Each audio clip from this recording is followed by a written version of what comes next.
choćby w Rzymie. A to ino Chorzów. W tle za mną ulica Kalidego. Takie bardzo proste, niepozorne domeczki. A okazuje się, że to jest najstarsza na Górnym Śląsku kolonia robotnicza i najstarsze robotnicze domy, bo wybudowane dla pracowników Huty Królewskiej w 1798 roku. No oczywiście oryginalnie to tak nie wyglądało, bo tutaj widać, że z tej starej zabudowy zostało już ich tylko kilka. Wcześniej pewnie ciągnęły się tutaj długo po obu stronach ulicy.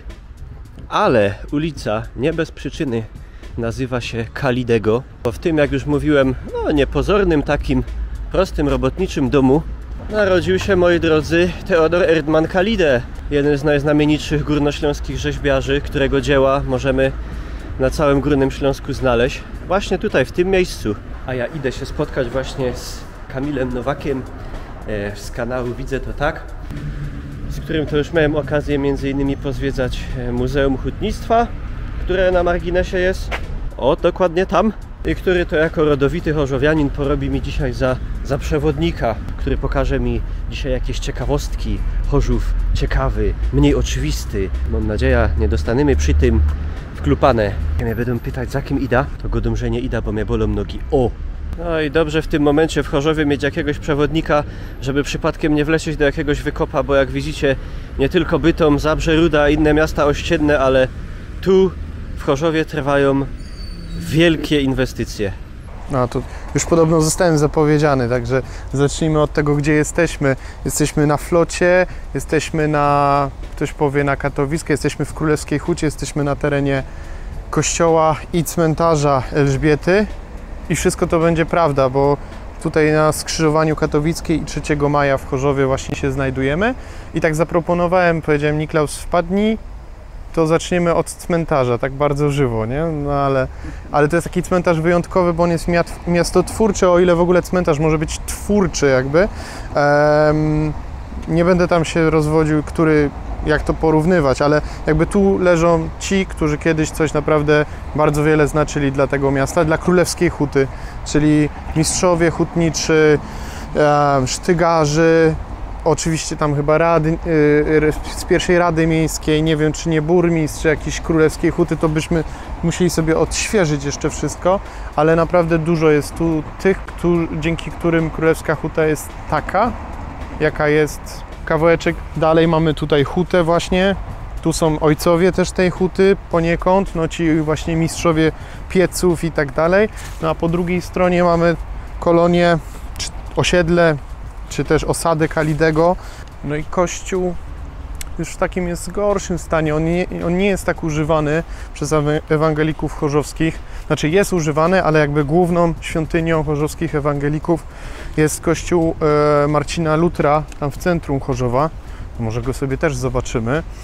I tutaj w ostatnich latach był remont dachu, tych wieżyczek. Także to się wszystko fajnie tam zaczyna świecić, błyska, od słońca odbijać, czyli widać, że to nabiera blasku, no ale sam kościółek jest no już dużo przeszedł, chyba częściej, a to już jest moje, to pewnie jak jakiś ewangelik z Chorzowa spojrzy, to może to ocenić. Ja bym powiedział, że on jest tak częściej zamknięty niż otwarty, nie? Tam przy tamtym jest pełno ludzi zawsze, jak są msze, jak są jakieś spotkania, nabożeństwa, a tu jest tak zawsze cisza, spokój. I przez to też jest fajne miejsce do spacerowania, do kontemplowania. No aż chciałoby się zrobić, może to jest też taki apel mały, tutaj wspomóc kiedyś może tutejszą społeczność i tam posprzątać, powycinać ten bluszcze. Tam by się jeszcze odkryła cała taka, no taki cały kwartał tych grobów, który mógłby nas zaskoczyć niejednym nagrobkiem. Królewski Urząd Górniczy Hugo Lobe. To pamiętałem, że tu jest ważne. I tutaj w tej okolicy jest kilka takich grobów. To byśmy sobie musieli po kolei pochodzić, bo tych właśnie osób zasłużonych dla Królewskiej Huty, czy to ze względów hutniczych, czy kopalnianych, tutaj naprawdę sporo leży. No ale też jeszcze przyszliśmy w sumie latem tutaj, także to wszystko kwitnie.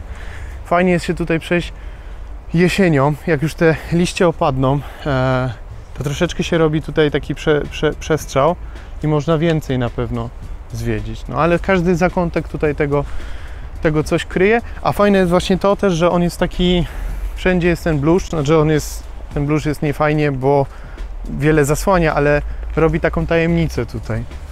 I tutaj się chodzi troszeczkę jak w takim innym świecie, no bo faktycznie tyle jakby niemieckich tych nagrobków, które się zachowały w Chorzowie, który no już od 21 roku tak naprawdę, znaczy po powstaniach dołączył, jakby był zdobyczą tą powstańczą, że tak powiem, i dołączył do Polski. Trochę inaczej jest z Gliwicami, gdzie tam 45 rok, dopiero w styczniu zaczęto te wszystkie akcje. No tutaj już te kilkanaście lat Polacy rządzili. No i to widać też pod kątem liczby napisów niemieckich na ścianach i tak dalej. No, tego jest więcej oczywiście po tej drugiej stronie naszej, im dalej na zachód, więc tym jest to bardziej takie specjalne. Albrecht Staudinger z żoną, pewnie z synem jeszcze. No, to był dyrektor Wielkiego Pieca, Albrecht, bo widzimy, że to jest Hochofendirektor, a na dole mamy tego Williego, to będzie pewnie syn w takim razie. I mamy tylko oznaczenie, że był leutnantem. Jak w 83 się urodził, no to pewnie pierwsza wojna to było jego, nie? Bo przenosimy się w różne epoki, to tak przenieśmy się te 10, 15, 20 lat temu, to w tymi drzwiami by się wchodziło w piątek na fajną imprezę. Zanzibar Club w centrum Chorzowa. Zanzibar, mówiło się, że się idzie do Zanzi i się szło, a nie jeden nie wracał już stamtąd, albo wracał nad ranem dopiero. Fajne imprezy, fajne miejsce, bo tu wszędzie były tramwaje, więc można sobie było dojechać czy do Katowic, czy do Bytomia. Muzyka, takie czarne rytmy raczej w większości, ale też koncerty różne. No szkoda takiego miejsca. Kolejny kościół, tak akurat kościołami nam tutaj schodzi ta trasa. Kościół Świętej Barbary, bardzo ładny, bardzo charakterystyczny. Przy jednej z głównych dróg w Chorzowie, no bo przy ulicy 3 Maja, jakbyście chcieli jechać, to zresztą była Kronprinzstraße, czyli od Huty tutaj, aż do Gliwic można tą trasą zajechać. 10 aktualnie jeździ, normalnie to tu jeździła co? 11? 11 jeździła tędy. I aż tam na Hebzie i tak dalej. Więc kto tędy jechał, to widział ten kościół. On też zresztą jest na takim wzniesieniu, więc jest widoczny z każdej strony. To jest pierwszy kościół katolicki w Królewskiej Hucie. Czyli mamy tutaj, najpierw mieliśmy ewangelicki, ten imieniem Elżbiety, a tu Świętej Barbary. 1860 coś, tak myślę, tylko teraz już daty nie pamiętam. Ale no jakby tutaj chodzono z okolicy najpierw, nawet z Lipin tutaj docierano, no bo nigdzie bliżej nie było. Ale przy kościele, tak jak to często, może nie często, ale zdarza się, że są ci zasłużeni dla parafii, czyli najczęściej po prostu księża, farosz sam leży. No i tutaj mamy właśnie przekrój księży, którzy byli związani z tą parafią Świętej Barbary, łącznie z pierwszym proboszczem parafii, czyli księdzem Edwardem Delochem. Tak sobie spacerujemy, już tak po Cwajce, esencja tej dzielnicy. Tutaj kilka okolicznych ulic, to kiedyś takie 10-15 lat temu, to tutaj tak się szczycono i nazywano G7, czyli 7 najgorszych ulic Chorzowa. Także jak gdzieś znajdziecie G7 na murze jeszcze, to jest z tamtych czasów, takie no 2010, 2005, 2010. Tak się uznawano, że tu jest 7 najgorszych ulic Chorzowa i te ulice się tak trzymały razem. Ligonia, Piotra, Pudlerska i tak dalej. Taka moja naczelna, nadrzędna ciekawostka, jak gdzieś tu się poruszam, to zobaczcie, rzadko kiedy się używa, a to jest ten prawdziwy herb Provinz Oberschlesien, czyli mamy pewność, że to jest sprzed wojny, kiedy, i to jeszcze sprzed 1921 roku, czyli kiedy te tereny były niemieckie i takim herbem się posługiwano. Ja nie wiem, czy on był aż tak bardzo powszechny w użyciu, żeby go dawać, nie wiem, na guliki, na krawężniki, tak oczywiście w cudzysłowie. Nie wiem, czy go się tak stosowało, ale tu z jakichś powodów się zastosowało ten herb. Takie mało spotykane. Kawałeczek dalej, ale dalej przy ulicy, co to jest? Piotra, no Piotra. Teraz mamy Biedronkę. Kiedyś tutaj był taki ogromny gmach, zresztą jak Niklaus zauważył, przez jego krajana z Bytomia zaprojektowany. Tutaj było zakład dla sierot, tutaj było potem liceum medyczne, ale ten budynek ogromny, piękny, ale bardzo niszczał. No i ktoś tu przyszedł, stwierdził, że dobra, to jak to ma niszczyć, to tu zrobią Biedronkę, ale coś trzeba było po tym zachować. Znaczy trzeba było, fajnie, że ktoś pomyślał o tym, że chociaż tyle zachować. No i tą bramę, taką, ten portal został tutaj zachowany na pamiątkę i dla przyszłych pokoleń. No, a teraz ulica Wolności, czyli główny deptak Chorzowa. Tutaj warto przyjść, ale i uważać rzeczywiście na tramwaje, ale tak uważać, żeby jednak wzrok kierować ku górze, bo tu jest przekrój stylów architektonicznych. Każda kamienica ma coś do zaoferowania, chyba że akurat nie ma jak tam ze dwie dalej, ale ogólnie raczej większość ma. I to jest fajne, bo to pokazuje też to bogactwo. To była kiedyś Erdmannswille i z tego Erdmannswille ona się tutaj ciągła od Truchana aż tutaj. Po prostu poprowadzono tutaj taką drogę, która potem okazało się, że jest największą, charakterystyczną, najbardziej też działającą na tożsamość chorzowian, bo każdy kiedyś był przecież na Wolce, jak jest z Chorzowa. To miejsce też, ulica Wolności, jest bardzo charakterystyczne z kilku powodów, bo dla każdego chorzowianina znaczy coś innego. Tu była kiedyś synagoga żydowska i ona, co ciekawe, jeśli ktoś bardzo dobrze zna historię, to wie, a nie jest to ciekawostka, ale dla innych, mniej obeznanych ciekawostka, że pewnie ktoś powie, no a co się z nią stało? Spłonęła, Niemcy rozwalili, wysadzili, no Kristallnacht, nie? Wtedy, kiedy wszystkie... No nie, bo pamiętajmy, że ten teren już był w Polsce, czyli jak była Noc Kryształowa w Niemczech, w Gliwicach i tam płonęły synagogi, to ta w Polsce była, w Chorzowie była nieruszona. No ale potem oczywiście 39 rok, wojna, Niemcy weszli, no i dokończyli swego. Dla późniejszych chorzowian to był hutnik. Dla późniejszych chorzowian, czyli na przykład dla mnie, to tu był McDonald's, najbardziej znany w Chorzowie i w okolicy. Ze Świętochłowic przyjeżdżano i tak dalej, i tak dalej. No a w którymś momencie teraz możemy jakiegoś młodego chorzowianina spytać, co tu jest, on powie właśnie, no ING, a co tu kiedyś miało być? No, chociażby dobre cheeseburgery za 2 zł, no. Drapacz chmur przedwojenny, jeden z 3 polskich drapaczy chmur wtedy i 2 są na Śląsku, czyli Katowice i Chorzów właśnie. 3 to bodajże Prudential w Warszawie. No tak Polska pokazywała, że sobie poradzi z tym Górnym Śląskiem, którego tam chwilę temu otrzymała, czy wygrała, czy no, weszła na te tereny. Takimi budowlami pokazywała, że ona sobie poradzi z administrowaniem tym, bo to miało być właśnie pokazanie bogactwa i zmysłu kunsztu polskich architektów i też pewnie polskich bankierów później, bo tutaj było PKO. To jeszcze sprzed kilkunastu lat pamięta to miejsce, to pamięta, że tutaj ta cała sala obsługi to była sala na pomarańczowo ING. No a niestety tak się zdarzyło, że no bankowość się przenosi do internetu, coraz mniej placówek, to jest duża przestrzeń, no więc opuścili to, a to miejsce już nie zajął nikt z jakby branży bankowej, a niestety, a może i stety dla niektórych, ciuszek tani, taki nasz szmateks. Tu nie wiem, czy mnie nie przechrzczą historycy sztuki, ale tu mi się kojarzy już znowu takie Empire State Building, wejście, takie art deco. Tutaj powinna być winda, jakiś concierge, który nas zaprowadzi na tam 30, 50 czy 100 piętro. No tak niestety nie ma, ale cieszymy się tym, co mamy. A na to w Chorzowie od zawsze mówili Willa Mościckiego. Teraz jest tam taki prywatny szpital, prywatna lecznica, ale faktycznie kiedyś tutaj pomieszkiwał, czy mieszkał w ogóle Ignacy Mościcki, czyli prezydent II RP, jeden z prezydentów II RP.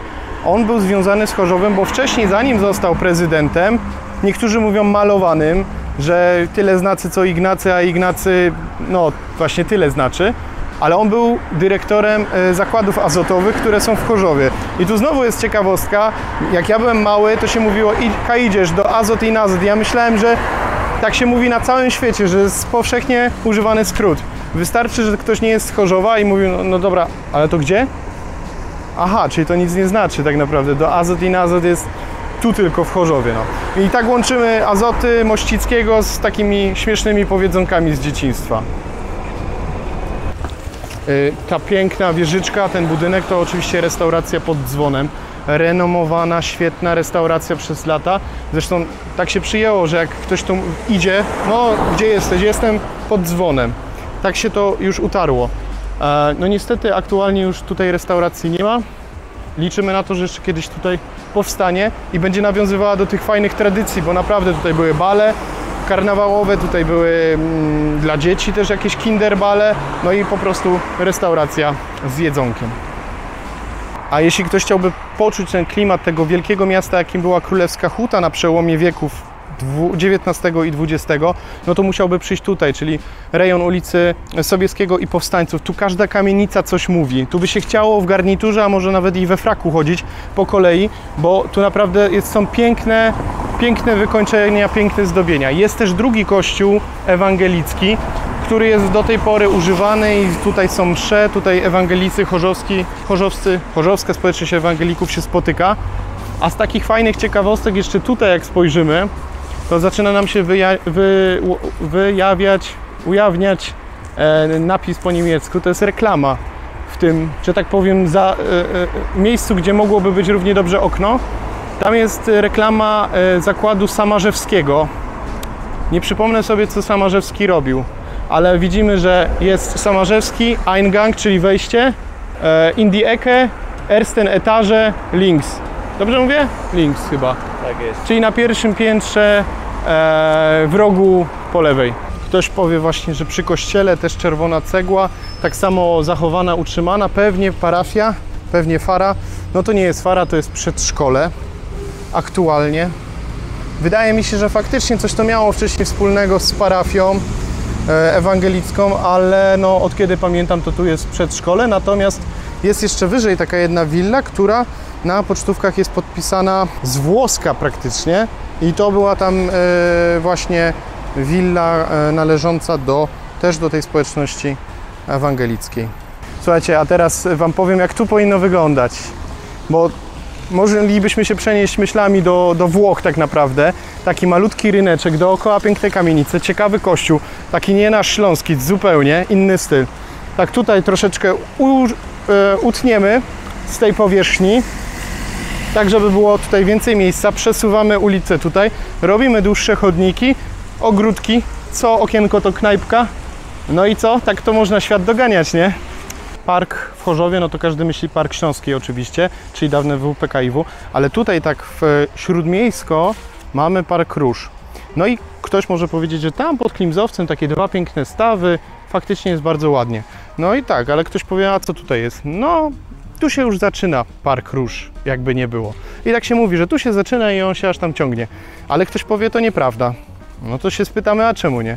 No bo u mnie się to inaczej mówiło na to. A jak się mówiło? Żydziok. Taka właśnie nazwa, a związana z historią. Może nie najbardziej trafiona ta nazwa, ale związana faktycznie i mówi już, co tutaj było. No, tam wyżej był cmentarz żydowski, który zresztą jest taka jedna pozostałość, to znaczy pomnik, który upamiętnia to miejsce, no, które chyba nie powinno tak skończyć, jak skończyło, ale to też historia znana z kilku miast. Tu też już słyszałem, że w Bytomiu podobnie, czyli bardzo szybko pozbyto się tego cmentarza, może niekoniecznie tak, jak powinno się to zrobić, z czcią i godnością pełną. Szpital specjalistyczny, czyli popularnie nazywany tak zwyczajowo szpitalem zakaźnym, bo faktycznie taki oddział się też tam znajduje. Znajduje się też oddział, jeśli dobrze myślę, psychiatryczny. Tutaj też często trafiają ludzie na odwyk, na różnego rodzaju takie terapie właśnie odwykowe. Szpital specjalistyczny należący do marszałka. To wyszło i to się dużo osób nauczyło, że jakby nie każdy szpital w mieście jest szpitalem miejskim, tak? Mamy w Chorzowie zespół szpitali miejskich, gdzie dyrektorem był wspomniany już tam wcześniej Wilhelm Wagner, a ten należy do marszałka województwa i jest właśnie szpitalem specjalistycznym, zarządza nim Urząd Marszałkowski Województwa Śląskiego. Tu jest zamel, no a zamel to jest z niemieckiego coś zbierać i to było właśnie, kolokwialnie mówiąc, reklama złomowca. Tu mamy bodajże, tak? Strasse, to jest na pewno, że ulica, ale kogo to była? Emil Sztole bodajże? Tak z tego, co czytałem, no ale zachowało się tylko tyle. Zeszliśmy sobie ulicą Bankową, bo bankowo tu jest coś fajnego. No i faktycznie jest taka wieżyczka. Z czym Wam się kojarzy? Raz, dwa, trzy, piszcie w komentarzach. No z strażą pożarną by mogła być, nie? Z jakimś ratuszem, czymś takim. No nie. To teraz chronologicznie. Ten budynek powstał jako budynek Männer Turnverein, czyli takiego towarzystwa, niemieckiego towarzystwa gimnastycznego, co zresztą zaraz tam pokażemy, pewnie też jest jeszcze oznaczenie. No później to był, ja już to pamiętam, że to był kiedyś Dom Kultury, więc pewnie tak też było przez długie lata w PRL-u, bo w latach 90., 2000 to był Dom Kultury. Obecnie jest to Centrum Integracji Międzypokoleniowej, czyli jednostka budżetowa miasta Chorzów, gdzie się odbywają imprezy, warsztaty dla seniorów. Tutaj się aktywizuje te osoby, które mają już troszkę więcej czasu na penzyi. Tak to właśnie wygląda. Taką kosteczkę, która pokazuje, że nie kłamię i że nie mówię tutaj, nie wymyślam tych historii, bo tu się nam zachowało. Männer Turnverein Königshütte, no. W Parku Hutników, lekko taki zasłonięty krzakami z jednej i z drugiej strony, jest taki pomnik. To jest pomnik związany oczywiście z Armią Radziecką. Nie ma tu na szczęście napisów, znaczy teraz jest jakiś napis właśnie taki, napis sprzeciwu, protestu, ale nie ma tu napisów wdzięczności i tak dalej, no ale jest to, wiemy czego to jest pomnik w Chorzowie. Kiedy zaczęła się wojna, kiedy Rosja najechała na Ukrainę w lutym 2022 roku, to tu ktoś przyszedł, ofoliował to zupełnie i dał karteczkę, że raus z powrotem do Związku Radzieckiego, żeby to odesłać. Jak widzicie, to jednak stoi, bo sprawa jest dosyć bardziej skomplikowana, bo prawdopodobnie mamy też tutaj do czynienia z pochówkiem jakichś osób. Ale jak to jest dokładnie, tego no mało kto wie, o tak. Element tropikalny, ktoś powie, no właśnie, taka pogoda, już się zimno robi, co te palmy tu robią, a one mają, to są śląskie palmy, one mają bardzo długą tradycję, bo jak sobie spojrzycie na pocztówki ze śląskich miast, Chorzów, Katowice, Gliwice, na pewno, a może i inne, to w PRL-u właśnie taka była moda, że były te palmy wszędzie. Ale to nie jest tylko PRL, bo wcześniej, przed wojną oczywiście też, no nie bez powodu na przykład, znaczy pewnie była wybudowana w innym celu, ale nie bez powodu mamy palmiarnię. Te palmy były zawsze obecne. Te palmy były na przykład obecne w pałacach i różnych zameczkach i posiadłościach, willach naszych przemysłowców na przykład, naszych książąt i tak dalej. Więc te palmy są, można powiedzieć, takie richtig śląskie. Hilda, Truda i Bercik. Pomylcie, powiedzcie, który jest który. A, Bercik jest najmniejszy. O, to te największe to są baby, a to jest hop. I to jest element rewitalizacji tego rynku z 2019 roku, bo wcześniej musicie tu wiedzieć, że jechała tędy, to była zajezdnia tramwajowa. Tutaj się zatrzymywały tramwaje, tu można było zostać przejechanym przez tramwaj, auto, taksówkę, a tylko po to, żeby iść tam na autobus. 2016 rok, wyciągnięto to wszystko, zrobiono tam centrum przesiadkowe, a tą przestrzeń przez lata remontowano i oddano w 2019 roku mieszkańcom. No bo tak, to jest jedyny rynek w Polsce, gdzie leci taka droga prawie że szybkiego ruchu górą. On jest przedzielony na pół. Takie były potrzeby w PRL-u. W latach 70. się nie patyczkowano z tym, tylko po prostu rozwalono część zabytkowych kamienic, puszczono trasę, no bo transport miał być górą i miał wygrać. Bo wcześniej to po prostu ten transport szedł sobie tak, ale wiadomo, coraz więcej aut było i nie można było tak puścić między ludźmi tego. No to tak wymyślono. Nie myślano jeszcze wtedy o obwodnicach. No i trzeba coś było z tym zrobić, więc tak szczerze myślę, że to jest najlepsza opcja, którą można było tutaj podjąć, czyli jeśli nie da się zburzyć estakady, bo nie można zrobić obwodnicy, no to zagospodarujmy to wszystko, zróbmy galerię, zróbmy sklepy, zróbmy kawałek urzędu miasta, restauracje i kawiarnie i księgarnie w obudowanych filarach właśnie estakady. No, a wcześniej to oczywiście jako rynek to był plac handlowy, plac targowy. Pierwotnie ten urząd miasta kończył się tutaj, tej wieży nie było, tylko była ta sala, znaczy to z tą salą, a tutaj po prostu był plac targowy. To się zmieniło w 1905 roku, kiedy oddano do użytku halę targową, tam wyżej koło huty. Tam się przeniósł targ, no a tu się zrobił rynek. I są też takie stare zdjęcia, kiedy tutaj się przechadzano właśnie z jakąś parasolką ładnie pomiędzy zielenią i różnymi ławeczkami. No i też jeśli ktoś oglądał daleko od szosy, no to też widział kawałek rynku i w tamtą stronę właśnie tych budynków nie ma. Tych budynków, w których ten Lesiu jadł tam ciastka czy pił kawę, no tego nie ma. To było dokładnie tutaj, gdzie teraz mamy gdzie mamy teraz tutaj parking. Te budyneczki szły aż tam do poczty. Za tą reklamę nikt mi nic nie zapłacił, to jest prosto z serca. Księgarnia Dopełniacz, Chorzowski Rynek. Tu jest cała półka ze śląską literaturą. Naprawdę, jeśli potrzebujecie jakąś książkę stacjonarnie kupić, nie zamówić, bo na przykład nie macie czasu, to warto tutaj przyjechać, oni ją na pewno mają. Poza tym ta księgarnia jest bardzo otwarta na różne spotkania podtrzymujące śląską sprawę. Tutaj były wywiady czy spotkania autorskie ze Zbigniewem Rokitą, różne publikacje historii Chorzowa. Tu są spotkania, odczyty. No, warto tutaj przychodzić, jeśli komuś właśnie taka literatura śląska i śląskie sprawy są na sercu. W tym pięknym anturażu przyszło mi jeszcze powiedzieć o Placu Hutników, bo mamy Park Hutników i Plac Hutników. To kiedyś była zajezdnia tramwajowa tramwaju numer 12, który jechał na Krajcok. Natomiast teraz tego tramwaju nie ma, a ten teren jest takim placykiem. Jest tężnia solankowa. To jest takie nawiązanie do historii miasta poniekąd, bo Chorzów kiedyś, kiedy jeszcze nie był Chorzowem, ta część nie była Chorzowem i nie była nawet królewską hutą jako miastem, tylko była osadą, no to jak tu kopnięto po węgiel, to się okazało, że tu są wody siarkowe. No i tymi wodami siarkowymi zaczęto tutaj ludzi uzdrawiać. Były tu takie domy zdrojowe i tak dalej. Więc można powiedzieć, że poniekąd to nawiązuje, chociaż tu jest oczywiście nie siarka, a solanka w tym, ale taki ładny aerozol się gdzieś tam wydziela. Jest Reden, 2002 rok, odsłonięcie tego pomnika, no wielkie mecyje, bo się ludzie niektórzy oburzyli, no jak to Prusakowi w polskim mieście pokazujemy pomnik, a słuchajcie, a Chorzów jest o tyle specyficzny, oczywiście Reden jest związany, gdyby nie Reden, nie byłoby Chorzowa pod tym kątem, jakim znamy, czyli by nie było królewskiej huty, bo to jakby za jego przyczyną powstała huta królewska. Powstało w ogóle industrialny Śląsk, no on ma zasługi w iluś zakładach na terenie całego wschodniego Górnego Śląska. Więc jakby zasługi Redena, po co jest ten pomnik, to jest jedno. Ale pomyślcie sobie tak, macie miasto w Polsce, dosyć duże, 100 000 mieszkańców, nie ma ulicy Piłsudskiego, jakiś Niemiec stoi na posągu, na cokole, a obok jest ulica Folkmara Majcena.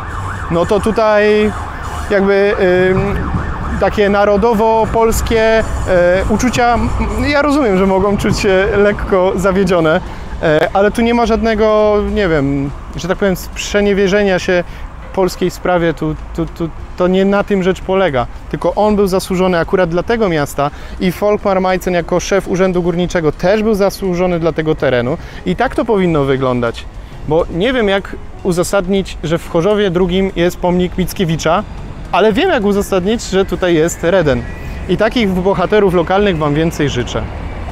Tutaj też na tym terenie wcześniej, kiedyś, dawno temu, był staw. I takie są ujęcia, takie pocztówki, kiedy widać ten staw, a potem te kamienice, a u góry ta kamienica miała na stelażu taki ogromny napis Königshütter Tageblatt, czyli oczywiście taki dziennik królewsko-hucki. Czemu? Bo tutaj była redakcja, o czym świadczy do tej pory chociażby po piersie Gutenberga, no, związanego z drukarzami, z drukowaniem, z czasopismami. To jest takie proste nawiązanie właśnie do tego, co tu kiedyś się znajdowało. Teatr Rozrywki, moglibyśmy Was zaprosić na jakieś przedstawienie, ale to nie dzisiaj, bo dzisiaj tylko Was na taką krótką historię tego miejsca. To, że tak to pięknie wygląda, to jest zasługa tego, że to był hotel Graf Reden. No, a Graf, czyli hrabia, no musiał mieć piękny hotel, znaczy to nie był jego hotel, ale jego imieniem nazwany. No więc po hrabiowsku tutaj posiadano właśnie taki hotel. Po wojnie był tutaj Dom Kultury Huty Kościuszko, jeśli się nie mylę, a niektóre z opowieści to wiem, niektóre z tych scen były zaadaptowane chociażby na maty zapaśników, bo tutaj też AKS Chorzów podobno toczył zapaśnicze pojedynki, ale to tak jest zasłyszane. Natomiast później Teatr Rozrywki i tak też od już ponad 20 lat jest tutaj ten teatr zlokalizowany. No i ktoś powie, no w końcu Chorzów ma teatr, no bo innego teatru tu nie ma. No nie do końca prawda, bo oczywiście teatr jest rozrywki, natomiast mamy też Chorzowskie Centrum Kultury w Chorzowie, które kiedyś było właśnie Stadttheater. No ale aktualnie jest Chorzowskim Centrum Kultury, a jeśli ktoś mówi o teatrze w Chorzowie, to na pewno chodzi mu właśnie o to. Tutaj jak będziecie jechać autem, to trzeba uważać na tym rondzie dookoła, a nie przez środek, bo to jest prawdziwy młot hutniczy, młot Brinkmana. On ma oznaczenie Huta Zygmunt, ale tak naprawdę swoje ostatnie lata przed emeryturą przepracował w Hucie Batory. I z Huty Batory został przeniesiony tutaj właśnie, żeby świadczyć o tej hutniczej przeszłości miasta. No nagadałem się, ale jeśli chcecie więcej takiego gadania, to ja tutaj wykorzystam ten czas antenowy u Niklausa, to zapraszam Was na takie kolejne gadanie o różnych śląskich miastach i miasteczkach na mój kanał na YouTubie Widzę to tak, jestem też na Instagramie, też małpka Widzę to tak, mnie znajdziecie. Jeśli podoba Wam się to, co robi Niklaus, to gdzieś w tym umiłowaniu do śląskiej ziemi się gdzieś tam pokrywamy, każdy robi to po swojemu, ale może akurat zaciekawi Was to, co ja robię, gdzie chodzę, co pokazuję i co o tym wszystkim myślę. Dziękuję Wam za to, że wytrwaliście ze mną do końca i oczywiście Niklausowi, gospodarzowi tego kanału, za przyjęcie mnie do siebie w ramy kamery, a znowu za to też również dziękuję, że przyjechał pozwiedzać ze mną Chorzów. Do zobaczenia, wszystkiego dobrego.